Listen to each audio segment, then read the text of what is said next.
Now next is operating and cash cycles. एक firm के लिए ये असेस करना बहुत ही ज्यादा इम्पोर्टेंट है। Generally the current assets of the business concern keep on changing their form from one form to another in the ordinary course of business. So working capital circulates in various forms of current assets in a continued manner. It is known as circulating capital or revolving capital.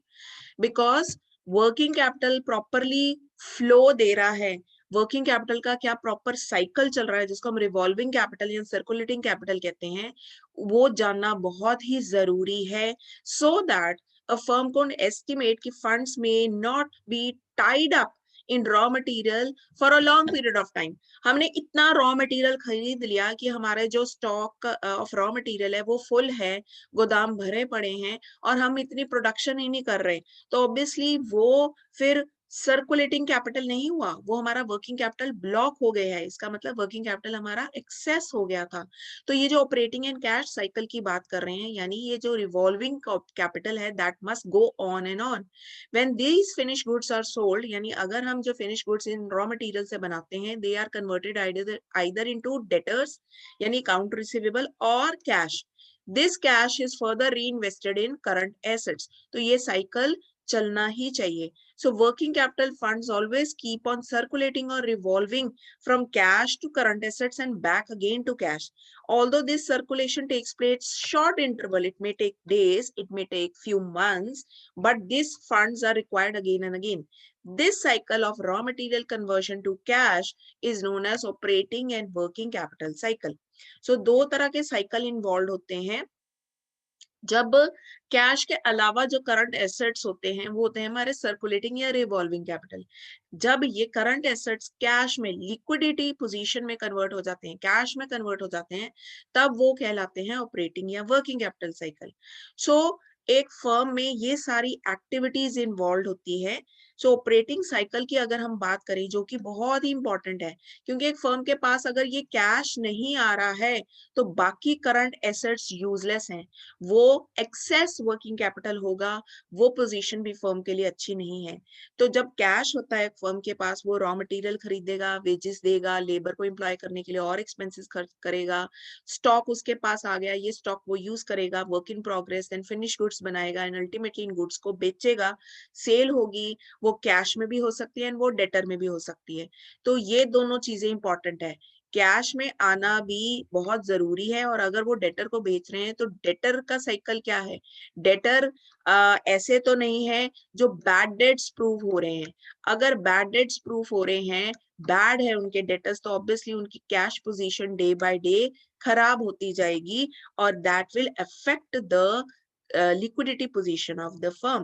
So activities of the trading concern consists of, कौन सी activities बहुत important है जिसपे manager ने बहुत ध्यान देना है, activities related to these, that is buying of the product यानी raw material, paying cash, packing of the product, selling the product, collecting the cash from the debtors. So operating cycle of the trade, और ये जो cycle है वो कैसे चलता है, इस तरह से कैश से परचेज, परचेज से पैकिंग होती है, इन्वेंट्री स्टॉक बना दिया जाता है, स्टॉक या तो कैश में बेच दिया जाता है और कैश रेडी अवेलेबल है। हर फर्म ये स्टेप चाहती है कि ये जो साइकिल है वो छोटा हो, हर फर्म यही चाहेगी कि उनका जो ऑपरेटिंग साइकिल है वो छोटा हो। लेकिन अगर वो क्रेडिट पे बेचते हैं तो वो ये साइकिल थोड़ा सा लंबा हो जाता है, क्योंकि डेटर्स से पेमेंट कलेक्ट करने की जरूरत पड़ती है। So operating cycle of the concern is basically majorly have the two stages. First stage is if inventory is sold in cash and second stage is debtor से कितनी जल्दी cash collect हो रहा है, that is more important.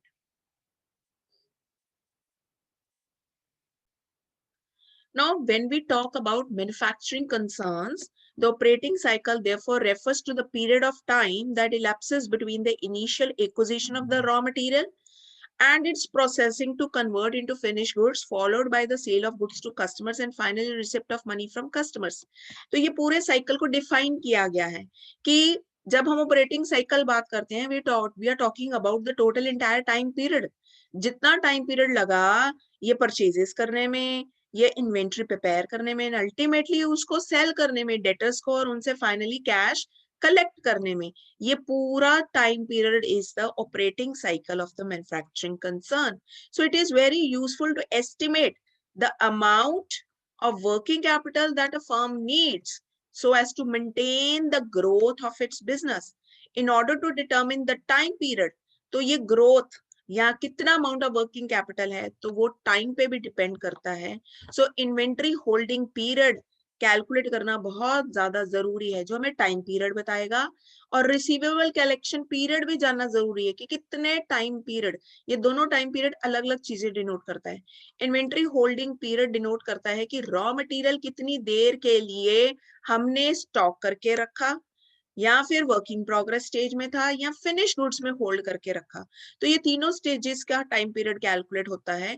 Raw material stage में कितने time के लिए ये रॉ मटेरियल रहा, वर्क इन प्रोग्रेस स्टेज कितनी लेंथ की रही, यानी कितना देर वो स्टॉक रॉ मटेरियल बनता रहा, वर्क इन प्रोग्रेस स्टेज में रहा, और फिनिश गुड्स तैयार होकर कितनी देर हमारे पास पड़ा रहा बिकने से पहले. तो ये सारी चीजें होती हैं inventory holding period. Inventory holding period में रॉ मटेरियल होल्डिंग पीरियड का फॉर्मूला है average inventory of raw material जो खरीदा गया divide by total consumption of raw material multiply by 365. तो हम एक साल का टाइम पीरियड लेते हैं क्योंकि operating cycle refers to the short period of time that is 1 year. Work in progress calculate करने के लिए we take average work in progress upon the total cost of production. Why the cost of production? क्योंकि यहाँ पर cost incur हो रही है raw material को कन्वर्ट करने के लिए, तो मल्टीप्लाई बाय 365.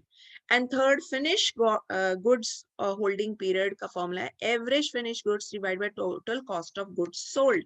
अल्टीमेटली इनको बेचने का खर्चा, बेचने के खर्चे में बहुत सारे सेल्समैन के वेजेस इन्वॉल्व है, देन एडवर्टीजमेंट का खर्चा इन्वॉल्व है. So all those cost of goods involve multiply by 365. So हमारा जो कॉमन बेस चलता है time period that is 365. Then ultimately फिर हम कैलकुलेट करते हैं रिसीवेबल कलेक्शन पीरियड, यानी डेटर से कलेक्ट करने में कितना टाइम लगा. तो उसका फॉर्मूला है average receivable over total credit sales into 365. Then we also calculate creditors payment period. अगर हमने रॉ मटेरियल क्रेडिट पे खरीदा है, purchase of raw material is on credit, तो उनकी जो पेमेंट का टाइम पीरियड है वो भी बहुत इंपॉर्टेंट है, क्योंकि हम हमेशा चाहेंगे creditors time period should be more and receivable collection period should be less. हमें जल्दी पेमेंट आए ताकि हम अपने रॉ मटेरियल परचेज के क्रेडिटर्स की पेमेंट जल्दी कर सकें. तो इसका फॉर्मूला है average payable upon total credit purchases into 365. So this is how this cycle goes on. तो ये साइकिल को अगर हमने कैलकुलेट करना है तो हम तीन चीजें कैलकुलेट करते हैं.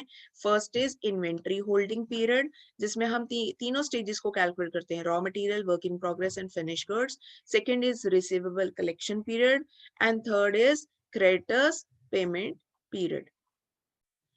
So when we have calculated these inventory holding period, let's suppose हमने ये finish holding period calculate करा है इस फॉर्मूले के बेस पे.